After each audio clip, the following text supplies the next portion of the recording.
kualitas personal itu apa dalam keperawatan jiwa? Kalau menurut aku, kualitas personal itu sikap dan karakter yang dimiliki oleh perawat. Nah, yang kelihatan dari cara kita bersikap ke pasien. Jadi bukan cuma soal skill, tapi juga kepribadiannya. Nah, iya, jadi kayak kualitas personal tuh kayak hal-hal dari internal kita, misalnya kayak empati, kesabaran, terus cara komunikasi. Terutama di keperawatan jiwa ini kayaknya penting banget ya. Iya. Kalau menurut aku sih kualitas personal itu juga berkaitan sama profesional perawat itu sendiri, dari kita bersikap apakah nanti bisa dipercaya pasien apa enggak gitu. Berarti bisa dibilang kualitas personal itu dasar ya sebelum kita ngasih tindakan ke pasien. Nah, iya, kalau kualitas personalnya itu buruk, hubungan terapeutik sama pasiennya juga susah terbentuk. Apalagi pasien jiwa kan biasanya lebih sensitif ya, dari cara kita bicara aja kita itu bisa sangat berpengaruh ke kondisi emosinya. Iya, makanya kualitas personal ini sangat penting banget dalam keperawatan jiwa ini. Nah, kalau gitu kualitas personal apa sih yang kira-kira tuh harus dimiliki sama perawat jiwa? Kalau menurut aku sih empati ya. Perawat harus bisa memahami perasaan pasien tanpa menghakimi. Kalau aku nambahin kesabaran, karena pasien jiwa itu kondisinya naik turun dan proses penyembuhannya itu nggak instan, jadi perlu waktu berapa lama gitu. Aku setuju. Ada juga ketulusan sama kesabaran. Pasien itu bisa merasa kalau perawatnya itu beneran tulus dari hati gitu, nggak cuman asal-asalan ngasih tindakannya. Kalau menurut aku itu sih kontrol emosi ya. Itu juga penting soalnya kita nggak tahu nih kondisi pasien bisa aja berubah kapan aja karena biasanya pasien jiwa itu tidak stabil kan. Nah, iya benar. Kalau perawatnya ikut emosian kan malah bisa bikin pasien tambah stres. Iya. Contohnya pas pasien lagi cemas atau marah, itu perawat tetap harus tenang dan nggak perlu terpancing sama apa yang dilakukan oleh pasien gitu. Atau pas pasien menolak tindakan, perawat itu juga nggak boleh langsung maksa tiba-tiba gitu, harus dijelasin pelan-pelan gitu. Oke, dari diskusi kita ini bisa nggak sih disimpulkan kalau misalkan kualitas personal itu berpengaruh besar ternyata ke keberhasilan perawatan pasien jiwa? Menurut aku sih bisa banget ya. Kualitas personal yang baik itu bisa bikin pasien merasa aman dan juga dihargai. Dan itu bikin pasien lebih kooperatif selama proses keperawatan. Jadi kualitas personal itu merupakan fondasi utama dalam keperawatan jiwa. Kalau gitu, kualitas personal ini nggak bisa dianggap sepele ya, soalnya bukan cuma pelengkap, tapi benar-benar menentukan berhasil atau enggaknya asuhan keperawatan jiwa. Iya, betul. Bahkan kadang pasien itu lebih ingat gimana perlakuan kita daripada tindakan yang kita lakuin ke pasiennya. Bener banget, pasien jiwa itu biasanya lebih peka. Mereka bisa ngerasain kalau kita tuh ngerjain tugasnya itu bener-bener tulus atau hanya cuma sekedar menjalankan tugas aja. Makanya kualitas personal itu harus terus-terusan dilatih, bukan cuma dipelajari sebagai teori aja. Berarti selama kita pendidikan keperawatan, kita juga harus sambil ya membangun kualitas personal kita gitu. Iya, bisa misalnya cara komunikasi kita sama teman, sama dosen, atau pas praktik di klinik. Soalnya tuh kebiasaan kecil kita itu nanti biasanya kebawa pas kita ketemu pasien. Kalau kita misalnya terbiasa ngomong dengan nada kasar atau nggak sabaran, itu juga dapat berdampak sangat buruk. Kalau kita misalnya terbiasa ngomong kasar atau dengan nada tinggi, itu juga bisa berpengaruh buruk bagi pasien jiwa itu sendiri. Oke, kalau misalkan ngomong-ngomong soal komunikasi, menurut kalian komunikasi seperti apa sih yang menurut kalian tuh penting gitu untuk perawatan jiwa? Menurut aku itu komunikasi terapeutik ya, sepertinya. Jadi perawat nggak cuma bicara, tapi juga mendengarkan pasien dengan penuh perhatian. Terus juga nggak boleh memotong pembicaraan walaupun yang dibicarain pasien tuh biasanya berulang-ulang ataupun nggak masuk akal. Karena buat pasien itu didengarkan itu sudah menjadi terapi sendiri. Berarti sikap menghargai pasien juga termasuk kuat ya, termasuk kualitas personal ya. Iya, menghargai pasien tanpa melihat kondisi mental pasien, tetap menganggap pasien sebagai individu yang punya hak dan juga martabat. Contohnya tetap minta izin untuk melakukan tindakan walaupun pasiennya itu gangguan jiwa. Dan juga nggak meremehkan keluhan sekecil apapun dari pasien itu sendiri. Kalau perawatnya nggak punya kualitas personal yang baik, kira-kira dampak apa ya ke pasien? Pasien nggak bisa merasa nyaman, dia merasa nggak aman, terus nggak mau dirawat sama kita. Bisa juga pasiennya itu makin agresif, terus menarik diri karena merasa nggak nyaman sama kita. Dan juga nanti hubungan terapeutik yang sudah kita bangun itu jadi gagal. Padahal hubungan terapeutik itu kunci utama dalam keperawatan jiwa ya. Iya, tanpa hubungan terapeutik, intervensi apapun bakal susah berhasilnya. Makanya kualitas personal itu bukan pilihan tapi keharusan yang dimiliki perawat jiwa. Nah, setuju. Perawat jiwa itu juga harus siap dari segi ilmu, skill, dan juga personalitasnya atau kepribadiannya. Jadi bisa kita simpulkan ya, kalau kualitas personal perawat jiwa itu mencakup empati, kesabaran, kejujuran, kontrol emosi, dan komunikasi yang baik dan sikap yang profesional. Iya, dan semua itu berperan besar dalam menciptakan rasa aman dan juga kepercayaan pasien kepada kita. Kalau pasiennya udah percaya, kayaknya proses penyembuhannya akan bisa lebih berjalan dengan baik lagi kayaknya. Jadi untuk kesimpulannya, kualitas personal adalah fondasi utama bagi perawat dan juga harus dikembangkan oleh setiap perawat itu sendiri. Sekian dari sharing kami mengenai topik kualitas personal. Kurang lebihnya mohon maaf. Wassalamualaikum warahmatullahi wabarakatuh. Kalau tadi kita bahas tentang kualitas personal, sekarang aku mau nanya nih, kalian ada nggak sih kalian ada yang tahu nggak apa sih yang dimaksud dengan dimensi respon dalam keperawatan jiwa? Tahu nggak? Kamu dulu deh. Kalau menurut aku, dimensi respon itu reaksi pasien terhadap suatu kondisi atau stimulus yang ada, bisa dari orang lain, lingkungan, atau dari perawatnya itu sendiri. Iya, dan respon ini tuh bisa muncul dalam berbagai bentuk, jadi nggak cuma satu. Misalnya respon emosi, respon pikiran, respon perilaku, bahkan respon fisik. Kalau menurut aku, dimensi respon ini sangat penting bagi perawat karena Kenapa anjir? Padahal aku ada. Coba Indah ini diam-diam selalu bikin keberatan ya. Ini aku kurang kelihatan nggak sih? Kelihatan. kalau menurut aku Diam. Kalau menurut aku, dimensi respon ini sangat penting karena dari respon pasien, perawat ini bisa mengetahui kondisi psikologis pasien itu lebih mendalam lagi. Berarti dimensi respon ini kurang lebih gambaran awal kondisi pasien ya? Iya benar, dari respon pasien, perawat bisa menilai masalah keperawatan yang dialami oleh pasien itu tersebut. Contohnya kalau pasien mondar-mandir, gelisah, atau sulit tidur itu bisa jadi respon kecemasan nggak sih? Iya bisa gitu. Atau kalau pasien misalnya sering menarik diri atau nggak mau berinteraksi, itu bisa jadi respon dia karena depresi atau gangguan suasana perasaan. Kalau dilihat dari jenisnya, dimensi respon itu ada apa aja sih? Ada respon emosional, misalnya takut, cemas, marah, sedih, dan juga sebagainya. Terus kayaknya ada lagi respon kognitif, itu tuh kayak gangguan konsentrasi, waham, atau halusinasi. Ada juga respon perilaku, contohnya agresif, menarik diri, atau perilaku tidak terkontrol.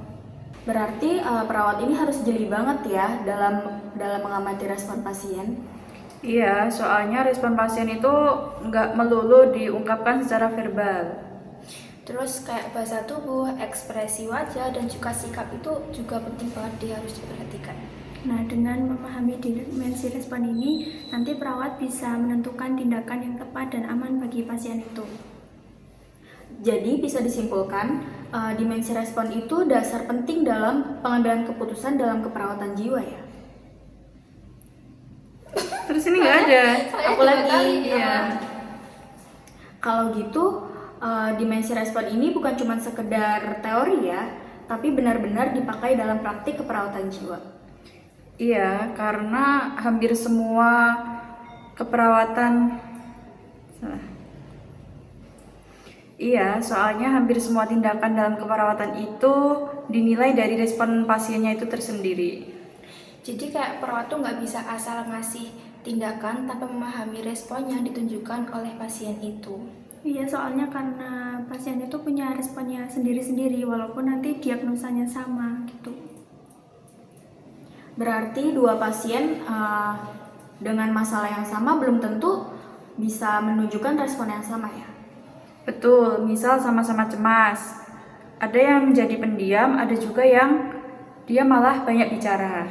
Atau respon kecemasannya itu bisa dari fisik, misalnya kayak jantung berdebar-debar atau susah tidur.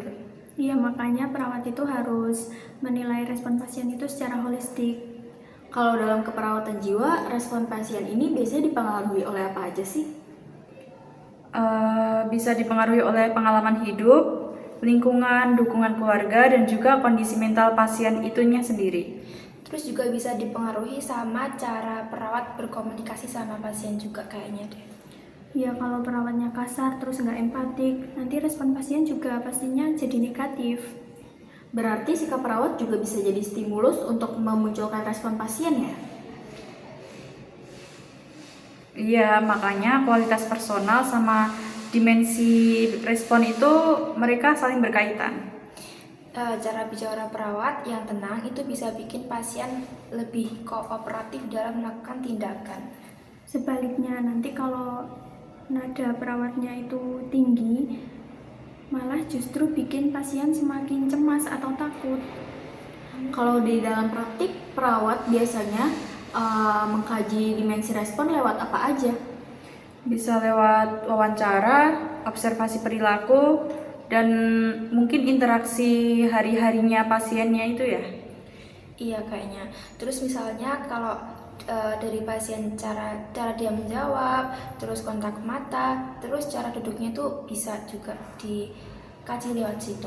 Nah, hal-hal kecil kayak gitu tuh yang penting banget dalam keperawatan jiwa. Kalau misalkan perawat salah menafsirkan respon pasien, kira-kira apa yang akan terjadi ya? Tindakan perawat jadi nggak sesuai. Iya, terus mungkin bisa aja membahayakan pasien itu sendiri ataupun malah perawatnya. Ya, makanya dalam pengkajian dimensi respon ini harus dilakukan secara teliti dan berkelanjutan. Berarti dimensi respon ini nggak bisa ya, cuman kalau misalkan dikaji sekali doang. Iya, karena kondisi pasien jiwa itu kan berubah dari waktu ke waktu ya. Kita nggak ada yang tahu. Misalnya hari ini tenang, tapi besok paginya udah berubah jadi agresif atau gelisah. Iya, perawat juga harus terus memantau dan menyesuaikan intervensinya. Dari pembahasan kita bisa disimpulkan nggak sih pentingnya dimensi respon dalam keperawatan jiwa? Ya, dimensi respon itu membantu perawat memahami kondisi pasien secara menyeluruh. Dan bisa juga jadi dasar untuk menentukan diagnosa sama intervensi tindakannya. Jadi kesimpulannya, dimensi respon itu adalah aspek penting dalam keperawatan jiwa yang harus dipahami agar nanti asuhan keperawatannya bisa berjalan dengan efektif dan aman. Sekian dari kami. Wassalamualaikum warahmatullahi wabarakatuh. Terima kasih. Setelah kita memahami tentang dimensi respon, aku mau nanya lagi, dimensi tindakan itu apa sih dalam keperawatan jiwa? Aku lagi. Menurut aku dimensi respon itu langkah nyata atau intervensi yang dilakukan perawat setelah dia bisa mengetahui respon dari pasiennya. Iya, jadi tindakan keperawatan di keperawatan jiwa ini itu tuh bukan hanya asal dilakukan, tapi berdasarkan respon dan juga pastinya kebutuhan pasien. Dimensi tindakan ini juga bertujuan untuk membantu pasien untuk bisa beradaptasi dengan kondisinya dan juga nanti bisa mencapai kondisi yang lebih stabil lagi. Kalau gitu aku Kita senyum aku gue. Jangan pandang-pandang. jangan mana Aku mau lihat kita aja lah. Yes. Kepencet eye kontak. Ulangi dari siapa? Dari aku. aku Nggak usah. Jadi masuk kita aja. aku. Kalau gitu aku mau tanya tanya Contoh ya kamu. iya nanya contoh. Kalau gitu aku mau tanya dong, kalau menurut kalian contoh dimensi tindakan dalam keperawatan jiwa itu apa? Kalau menurut aku komunikasi terapeutik. Dia tuh mendengarkan pasien secara aktif dan memberi respon yang tepat. Bisa juga terus ada juga teknik relaksasi, contohnya latihan nafas dalam atau yang lainnya. Selain itu juga ada untuk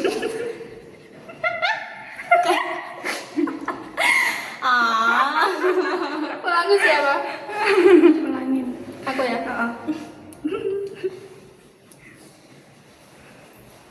Nah, terus ada juga teknik relaksasi, contohnya latihan nafas dalam untuk pasien yang cemas. Selain itu juga ada edukasi untuk kesehatan jiwa baik dari pasien itu sendiri maupun ke keluarganya agar nanti pasien itu lebih paham kondisi dirinya sendiri. Menurut kalian apa aja sih yang harus diperhatikan perawat saat melakukan dimensi tindakan? Perawat harus tetap menghargai pasien dan juga tidak bisa memaksakan tindakan yang akan dilakukan. Tindakan juga harus dilakukan bertahap sesuai dengan kemampuan pasien, nggak sih, Indah? Iya, dan yang paling penting setiap tindakan itu harus dilakukan dengan sikap empati dan juga sabar. Berarti dimensi tindakan ini nggak bisa dipisahkan ya dengan dimensi respon dan kualitas personal. Iya, benar banget. Kualitas personal itu mempengaruhi. Iya, benar banget. Jadi kualitas personal itu mempengaruhi dari Terus gini.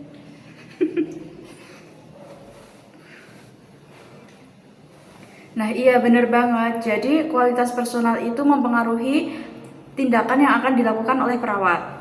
Kalau kualitas personalnya kurang baik, mesti tindakannya juga akan tidak efektif. Jadi dimensi tindakan ini merupakan wujud peran perawat dalam keperawatan jiwa itu sendiri ya. Oke, kesimpulannya dimensi tindakan ini bertujuan untuk membantu pasien mencapai kondisi yang lebih adaptif dan meningkatkan kualitas personalnya. Ya. Terus berarti setelah perawat memahami respon pasien, barulah dimensi tindakan ini dilakukan ya? Iya, jadi dimensi tindakan itu kayak lanjutannya gitu loh. Lanjutan dari proses pengkajian respon pasien. Kalau respon pasien belum bisa dipahami dengan baik, mesti tindakannya juga akan kurang tepat. Iya, makanya dimensi tindakan ini harus dilakukan benar-benar disesuaikan sama kondisi pasien itu sendiri. Dalam keperawatan jiwa, pasien-pasien itu apakah diperlakukan dengan cara yang sama? Nggak selalu, walaupun diagnosanya sama, tindakan bisa berbeda tergantung respon pasiennya itu. Misalnya sama-sama nih diagnosanya kecemasan, tapi yang satu itu cuma cukup dikasih sama teknik relaksasi, tapi yang satunya harus diberikan perawatan yang lebih intens lagi. Ada juga nih pasien yang memerlukan lingkungan yang lebih tenang sebelum diberikan tindakan lain. Berarti perawat itu harus lebih fleksibel ya dalam merawat pasien jiwa. Iya, perawat tuh memang harus bisa selalu menyesuaikan diri sama kondisi pasiennya. Dan juga kalau misalnya dan juga harus peka kalau tindakan yang dilakukan itu ternyata belum efektif. Kalau tindakan belum efektif, perawat perlu mengevaluasi dan mengubah pendekatannya. Selain membantu pasien, apa dimensi tindakan juga bertujuan untuk menjaga keselamatan? Iya, keamanan itu prioritas utama kita sebagai perawat dan juga pasien itu sendiri. Misalnya pada oleh pasien dengan risiko kekerasan gitu ya. Tindakan awalnya itu fokus pada menciptakan lingkungan yang aman dulu nih untuk pasien. Nah, baru setelah itu intervensi lain bisa dilakukan secara bertahap. Kalau perawatnya melakukan tindakan tanpa empati, kira-kira dampaknya apa ya? Pasien bisa merasa tertekan dan juga merasa tidak dihargai. Dan juga bisa muncul penolakan terhadap tindakan keperawatan nggak sih? Iya, padahal tujuan dimensi tindakan itu untuk membantu, bukan untuk menambah beban pasien itu sendiri. Berarti dalam dimensi tindakan, sikap perawat sama pentingnya dengan tindakan itu sendiri ya? Iya, bahkan sikap perawat itu bisa menentukan keberhasilan dari tindakan yang kita lakukan. Tindakan sesederhana pun, tapi dilakukan dengan empati, itu pasti akan berdampak besar pada pasien itu. Sebaliknya, tindakan yang tidak dilakukan dengan benar atau kasar itu bisa malah jadi tidak efektif. Dari diskusi kita bisa disimpulkan nggak sih makna dari dimensi tindakan dalam keperawatan jiwa itu apa? Kalau menurut aku, dimensi tindakan itu adalah bentuk nyata asuhan keperawatan yang diberikan berdasarkan respon pasien. Iya, terus kalau kesimpulan dari aku itu dimensi tindakan itu dilakukan untuk membantu pasien beradaptasi dan juga membantu mengontrol. Terus kalau kesimpulan dari aku, dimensi tindakan ini dilakukan untuk membantu pasien beradaptasi dan juga membantu mengontrol masalah yang dialami oleh pasien. Jadi, dimensi tindakan merupakan penerapan secara langsung peran perawat yang dilakukan secara profesional, empatik, dan berorientasi pada keselamatan pasien itu sendiri. Sekian diskusi dari kami. Mohon maaf apabila ada kesalahan dan salah kata. Wassalamualaikum warahmatullahi wabarakatuh. Terima kasih sudah menonton.